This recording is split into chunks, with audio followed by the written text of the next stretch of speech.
Lövestad School in the southern Swedish town of Sjöbo. First thing as the school day begins, pupils turn in their phones. In Sweden, many fourth graders have smartphones, so Madeleine Sevidsson collects them every morning. The first class of the day is math, and today the teacher has a surprise. Today, you're getting your first real math book. Cool, no? I wanted to give it to you now, so you can take your time looking at it. Go ahead and browse through. It's brand new. These are the first printed books the children have been given after nearly 4 years in this class. Until now, they have worked almost entirely with laptops and math. It doesn't take long before they begin noticing differences. There are more descriptions than on the laptop. What might be harder is that now we have to read ourselves. Before, the computer read the exercises aloud for us. It's better with the books, because the computer always freezes.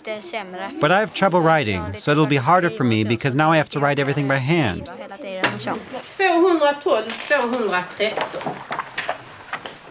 Turning real pages again. In Sweden, many classrooms are slowly embarking on this reversed course. For years, even primary school pupils were taught almost exclusively digitally. Just 5 years ago, the Education Ministry issued national guidelines recommending digital teaching aids like laptops or apps, rather than books. Juanette Wielberg is the second teacher today. She's also noticed the negative effects of purely digital lessons. The children read more slowly. They have a smaller vocabulary and understand less of what they read. We think it's because we have taught too much with digital means. Sweden has a decentralized education system. There are state schools and numerous private schools, and education policy is not centralized, meaning that different schools and teachers don't have to follow a uniform digitization approach. His government now wants to change that. Sweden's conservative Prime Minister Ulf Kristersson invited the winners of a reading competition to a small celebration. He says especially primary school students should read more, and the Minister for Schools, Lotta Edholm, agrees. This year alone, the government is providing 60 million euros for book purchases. I think the problem with digitization in Sweden is that it has very much been top-down.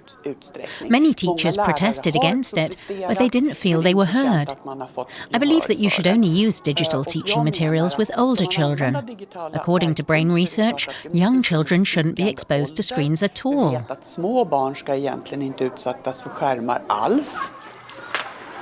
If Sweden's government gets its way, teachers will soon receive new guidelines.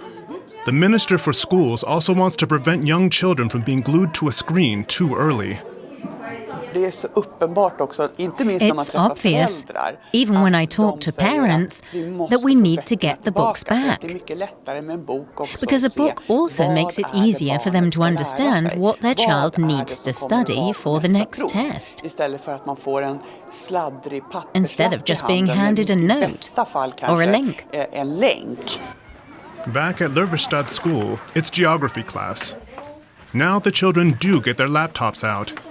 They will use them to explore Sweden, learn where cities and regions are, and mark them on the screen. How much digitization belongs in the classroom? Sweden's school authority also points to the teacher's role. They need to handle the new tools correctly. The future is digital, so we have to teach those tools to our children and prepare them. If I could choose, I'd opt for a combination. Student 610 demonstrates this naturally. The computer is freezing again, so he gets the exercise from the book.